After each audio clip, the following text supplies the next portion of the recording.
Okay, I want to make a really quick Vidar video. So, okay, let's pull up Vidar.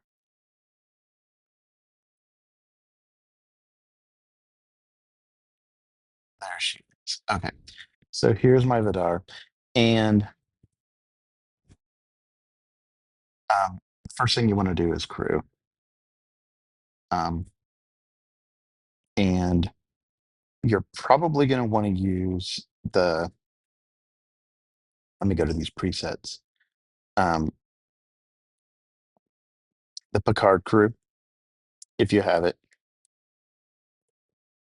Um, you could also use.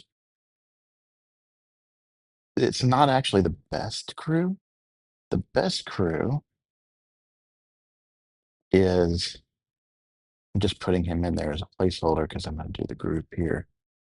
And 7 of 11, 8, 9. Where's 8? 7, 8, 9. And then just fill your below decks with um, your strongest crew, or if you have lower decks, you can do that. Um, you could also use Pike. Excuse me. Let's see here. Pike, Moreau, Chin, not Talon. Well, Talon is like tier 4. Some of the systems would take Talon, but most of them are going to take Chen. Okay, so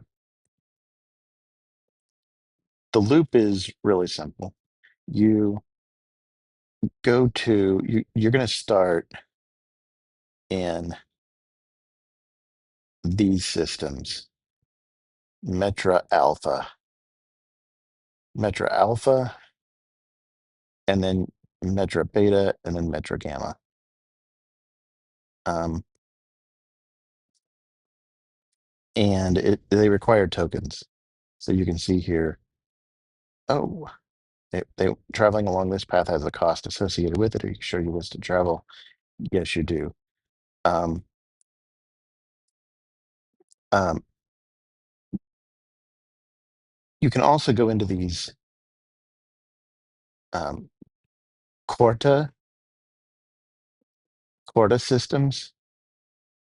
So Quarta Alpha, Quarta Beta, Quarta Gamma.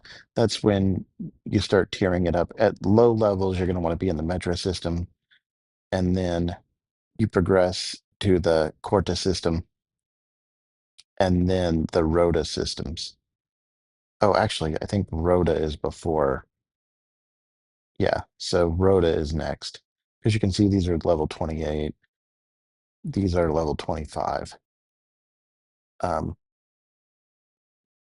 these are level 28, 29, 30. Rhoda Alpha, Rhoda Beta, Rhoda Gamma, Rhoda Delta. And they're all token systems. And then you graduate to Quarta, Quarta Alpha, Quarta Beta, Quarta Gamma. And then after that, and you'll have a Talios, I think, by the time you start going over here, but you can see, no, that's Laramie. Um, where are they?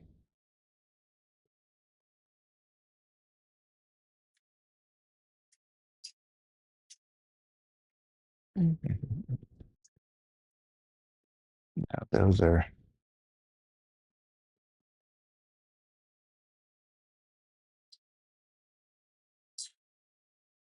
well, they are. Here they are.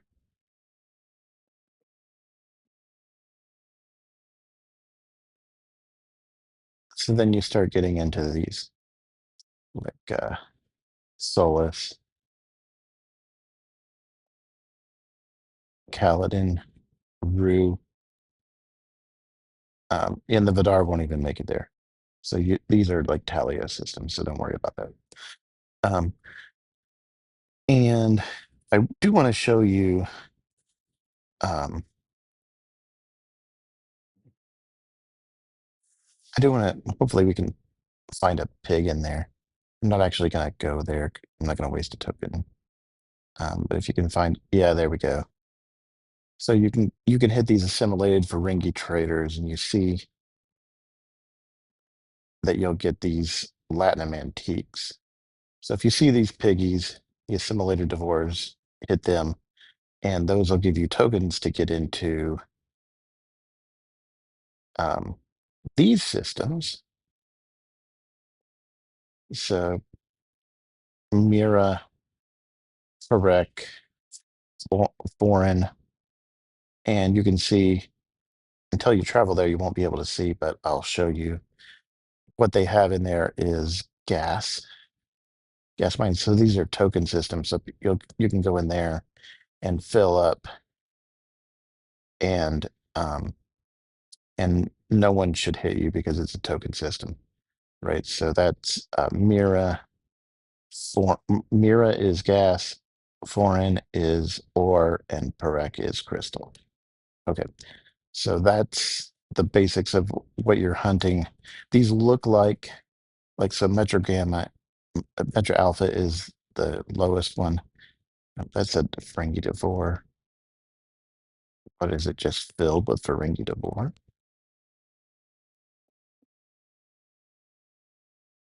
Oh, Yoria 3. Yeah, so I guess that's a Ferengi Devore system. Okay. Um, but if you look in here, Metro Alpha, it looks like they're really high powered. So you'll go like, oh no, it's 1.4 million. And your Vidar is probably like 400,000 or whatever. And you're thinking, how am I ever going to take that out? But they kill them really easily. You'll, um, so you'll come close to filling up um, your cargo container, um, even at the beginning. And then as you start to level up, eventually you won't even um, die in there because you'll fill up your cargo container and then your cargo and then you'll just warp back. Um, okay, so that's the progression, and you're trying to get these inert nanoprobes. Okay, now this is where it gets a little complicated. So you go to the refinery, and mine's going to be a little more advanced because I got Talios, but you go to the Borg, and this is the one you want. Inert nanoprobes to charge nanoprobes. You don't want the active nanoprobes. Um, but I will open it just to show you because it's going to be similar choices. Except for usually you might get three. They might ask you whether you want three pulls. So there's going to be one chest, two chests, and then I think you get three chest pulls, and they're small, medium, and large. Um, but on the charged nanoprobes, the efficiency is different. So this one is like one chest is 258. You can see two chests. If you doubled this, this would be like 516, I think, for two. But for this one, it's 645. And the third one is even more outrageous. Um, so if you want the third one, you will progress faster, but you're going to have to do a ton of grinding. So I I kind of recommend kind of go slow. Um, get the one chest some days. Um, and then if you can afford the two chests, but not on the active, on the charged. If you can afford the middle chest, then do that. Um, but you can sometimes just grind and then you won't have to grind again for another few days if you just get that first pull on the charge nanoprobes. And the charge nanoprobes are everything else that you're going to get. Um, and I don't think I have it anymore. Um, oh no, I think the charge nanoprobes are what you need to upgrade the. Yeah. So you probably won't. spend your charge nano probes on all these goodies, but you can, like, say you can get um, credits, reputation, um, yeah, credits and reputation mainly. Um, you can spend them on those. Here, I'll get some thing on reputation. You can see you can do that, but probably you're going to want to save those for upgrading your Vidar. Um, and the Talios operates on the same principle, but that's kind of you don't want to the two main mistakes that that I see people make are getting a lot of these active nanoprobes. You won't need a lot of them, um, and the ones you need, you can get through the away teams and stuff like that. So, I would just not ever get the active nanoprobes, and then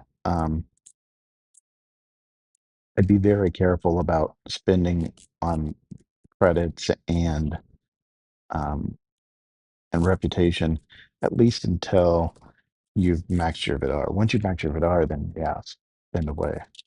Um, but you're going to want to preserve those nanoprobes, the charged nanoprobes, to upgrade your Vidar. Um, it can be a bit of a grind. Um, I want to prepare you for that, but it is worthwhile doing. You can see, like, this is my maxed. Um, y- you won't, unless you're at level 45, you won't see that. But comp- just compare it to, I also have well, I don't have my max Mayflower anymore. Um, but compare it to my Sally. So this is what, 3.9, and my Sally is 5.7. So it's, about 70% of the power of your maxed Sally, because I have both maxed. Um, and honestly, it's going to be enough power to do almost all of your dailies. And it has really good repair times. It's fast. So like if I show you, and the Sally's a pretty fast ship. But like if you go into impulse speed of 132, um, and that's without any boost to the speed, because you can put a impulse crew on there. Um, the other great thing about Vidar is you look at this cargo capacity, like it has a pretty big cargo hold. Um, and so like 858,000 when it's maxed. That's pretty good. Compare it to Sally, impulse speed 132, 858 if I put Sally in there.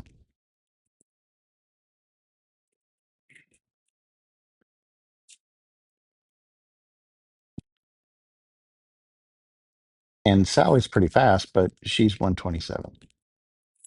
And Sally is fun to grind with. Don't get me wrong, Sally's fast enough. Um, but Vidar is definitely the fastest ship you're going to have at that level. And then look at the cargo capacity. Um, only 236, right? So your your Vidar is going to be great for taking OPC miners. It's going to be great for grinding. You're going to feel like, hey, this is fast. Um, and Sally's a fast ship. Like if you let me show you my auger.